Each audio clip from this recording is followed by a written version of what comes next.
ஆன்மீக உறவுகள் அனைவருக்கும் என் அன்பான வணக்கங்கள். பங்குனி உத்திரம்ங்கிறது அனைத்து தெய்வங்களுக்கும் உகந்த ஒரு நாள். அதிலும் குறிப்பாக முருகப்பெருமானுக்கு உகந்த நாள். இந்த நாளில் நம்ம முருகப்பெருமானை வழிபாடு செய்கிறதுனால நமக்கு வேண்டிய வரம் நமக்கு நிச்சயமாக கிடைக்கும். அதிலும் வெள்ளிக்கிழமையோடு சேர்ந்து வரக்கூடிய பங்குனி உத்திரங்கிறதுனால நம்முடைய பணம் தொடர்பான அத்தனை பிரச்சனைகளும் தீர்வதற்கு முருகப்பெருமானை நினைத்து ஏற்ற வேண்டிய தீபத்தை பற்றி தான் இந்த பதிவில் நம்ம பார்க்க போகிறோம். ஆன்மீக உறவுகள் அனைவருக்கும் என் அன்பான வணக்கங்கள். முருகப்பெருமானுக்கு உகந்த தினங்கள் பல இருக்குது. அதில் ரொம்பவே குறிப்பிடத்தக்க ஒரு தினம் அப்படின்னா அது பங்குனி உத்திரம் தான். இந்த பங்குனி உத்திரம் இந்த வருடம் ஏப்ரல் மாதம் 11ஆம் தேதி வருது. நாளைய தினம் வெள்ளிக்கிழமையில் பங்குனி உத்திரம் வருது. முருகப்பெருமானை நினைத்த விரதம் இருந்து வழிபாடு செய்கிறது ரொம்பவே சிறப்பு. பங்குனி உத்திர நாளன்று விரதம் இருந்து வழிபாடு செய்கிறவங்களுக்கு திருமண வாழ்க்கை சிறப்பாக அமையும். திருமண வாழ்க்கையோடு மட்டும் இல்லை, நமக்கு வேண்டிய வரம் நமக்கு கிடைப்பதற்கும் இந்த வழிபாட்டை நம்ம செய்யலாம். அதுவும் நம்முடைய பணம் தொடர்பான அத்தனை பிரச்சனையும் தீர்வதற்கு செய்ய வேண்டிய ஒரு தீப வழிபாடு. இது ரொம்பவே சக்தி வாய்ந்த தீப வழிபாடு அப்படின்னு சொல்லலாம். இந்த தீபத்தை நாளைய தினம் வெள்ளிக்கிழமை அன்று ராகு கால யமகண்டத்தை தவிர்த்து மீதம் இருக்கக்கூடிய எந்த நேரத்தில் வேணாலும் இந்த வழிபாட்டை நீங்கள் செய்யலாம். சொந்தமாக தொழில் செய்கிறவங்க அவங்க தொழில் செய்யக்கூடிய இடத்துலையும் இந்த தீபத்தை ஏற்றுவதனால தொழிலில் இருக்கக்கூடிய தடைகள் அனைத்தும் நீங்கி லாபம் உண்டாகும். மற்றவர்கள் உங்களுடைய வீட்டு பூஜை அறையில் இல்லைன்னா சமையல் அறையில் இந்த தீபத்தை ஏற்றி வழிபாடு செய்யலாம். இதற்கு ஒரு தாம்பலத்தை எடுத்துக்கோங்க. மா இலை, வெற்றிலை, அரச இலை, இந்த 3 இலையில் ஏதாவது ஒரு இலையை 6ங்கிற எண்ணிக்கையில் எடுத்து சுத்தமாக கழுவிக்கோங்க. அதை நல்லா தொடச்சிட்டு அதற்கு சந்தன குங்குமம் போட்டு வைக்கணும். தாம்பாளத்தட்டில் நீங்கள் இந்த சந்தன குங்குமம் வச்சு அந்த இலையை வச்சுருங்க. இந்த 6 இலையை வட்ட வடிவில் நீங்கள் வைக்கணும். இதோட நுனி பகுதி தாம்பூலத்தட்டோட நடுவுலையும் அதோட காம்பு பகுதி வெளியில் நீட்டி இருக்கிற மாதிரி நீங்கள் வச்சுக்கோங்க. எந்த வெற்றிலை வச்சு நீங்கள் ஏற்றினாலும் சரி, அல்லது அரச இலை இல்லைன்னா மாவிலை எதுவாக இருந்தாலும் இந்த ஃபார்மேட்டில் நீங்கள் வச்சுக்கோங்க. அதுக்கப்புறமா 6 அகல் விளக்குகள் எடுத்துக்கணும். அந்த 6 அகல் விளக்குலையும் சந்தன குங்குமம் போட்டு வைத்து இந்த இலைக்கு மேலே வச்சிடணும். அப்படி நீங்கள் 6 அகல் விளக்குகள் உங்களால் ஏற்ற முடியலைனாலும் ஒரு அகல் விளக்கை அந்த நுனி பகுதியெல்லாம் சேரக்கூடிய அந்த இடத்துல வட்டமாக இருக்கக்கூடிய இடத்துல நடுப்பகுதியில் வச்சுடுங்க. அந்த அகல் விளக்கில் நெய் இல்லைன்னா நல்லெண்ணெய் ஊற்றி பஞ்சத்திரி போட்டு தீபம் ஏற்றலாம்.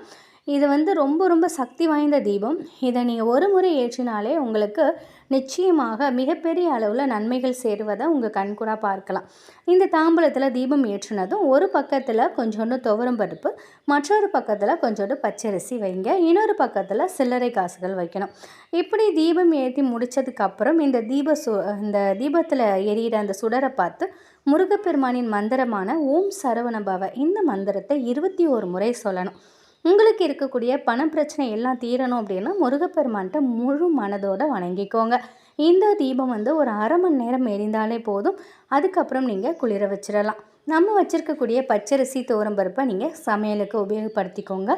துவரம்பருப்பு முருகப்பெருமானுக்கு உரிய தானியம். பச்சரிசி மகாலட்சுமி தாயாருக்கு உரியது. சில்லறை காசுகள் மகாலட்சுமி தாயாரை நம்ம இந்த நாளில் வெள்ளிக்கிழமையில் வணங்கணும். பங்குனி உத்திரத்தில் இது போல் தீப வழிபாடு செய்யும் பொழுது நம்ம வீட்டில் அடுத்தடுத்து நல்ல நிகழ்வுகள் நடக்கும். இதில் வச்ச சில்லறை காசுகளை நீங்கள் சுப செலவுக்காக உபயோகப்படுத்திக்கலாம். முழு மனதோட முருகப்பெருமானை நினைத்து பங்குனி உத்திர நாளில் இந்த ஒரு தீபத்தை ஏற்றி வழிபாடு செய்கிறவங்களுக்கு பணம் தொடர்பான அத்தனை பிரச்சனைகளும் கண்டிப்பாக நீங்கும். நம்ம நல்லா கடினமாக உழைக்கணும், வேலை செய்யணும், நம்முடைய கடமையிலிருந்து தவறக்கூடாது. அதுக்கப்புறம் இதையெல்லாம் நம்ம பின்பற்றும் போது நிச்சயமாக நமக்கு தேவையான விஷயங்களை மகாலட்சுமி தாயார் செஞ்சு கொடுப்பாங்க. இந்த பரிகாரத்தை செய்யும்போது பணம் சம்பந்தப்பட்ட பிரச்சனைகள் அனைத்துமே சீக்கிரமாக தீரும். முருகனின் அருளால் எதிர்பாராத விதமாக நமக்கு பணம் சேர்ந்து கொண்டே இருக்கும். ரொம்ப அதிசயமான ஒரு தீபம் அப்படின்னே சொல்லலாம். ரொம்ப ரொம்ப முழு நம்பிக்கையோட முழு மனதோட நீங்கள் இதை செய்து பாருங்கள்.